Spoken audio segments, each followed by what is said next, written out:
25 নম্বর হারিয়ে যাওয়া সুন্নাহ হলো কোনো খাবার যদি পড়ে যায় দস্তরখানে বা আপনি যে টেবিলে খাচ্ছেন সেখানে, সেটাকে আমরা তুলে খাওয়াটাকে মনে করি মান সম্মানের ব্যাপার, মনে করি না তোলাটা আভিজাত্যের ব্যাপার। দুনিয়ার সবচেয়ে বড় আভিজাত্য, সবচেয়ে বড় শৌখিনতা, সবচেয়ে বড় ভদ্রতা, সবচেয়ে বড় আপনার ম্যানার শিখিয়েছেন স্বয়ং রাসূল করিম সাল্লাল্লাহু আলাইহি ওয়াসাল্লাম। তার সুন্নতের চাইতে বড় কোনো আভিজাত্য আর কোথাও হতে পারে। একটা খাবার নষ্ট হয়ে যাবে, এটা ফেলে দিবেন, এই ফেলে দেওয়াটা কখনো আভিজাত্য হতে পারে না। এটা পশুরা করে, একজন মানুষ দায়িত্বশীল হবে, প্রতিটি খাবারের দানাকে সে তুলে পরিষ্কার করে খেয়ে নিবে, সেটাকে অবজ্ঞা, অশ্রদ্ধা, অসম্মান করবে না। এটাকে ফেলে দেওয়ার মধ্যে কোনো আভিজাত্য নাই, ফেলে দেওয়ার মধ্যে ছোট লোকই আছে। এটাকে মুছে পরিষ্কার করে খাওয়ার মধ্যেই হলো প্রকৃত মনুষ্যত্ব। নবী সাল্লাল্লাহু আলাইহি ওয়াসাল্লামের সুন্নাহ ছিল। আমরা মুসলমানরা অনেকে খাই না, বাচ্চারা ফেলে দিলে বা পড়ে গেলে হাত থেকে বলি ফেলে দাও বাবা, না।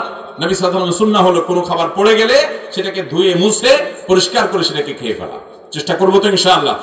এই 25 নম্বর সুন্নাহটাও হারিয়ে গেছে আমাদের সমাজ থেকে।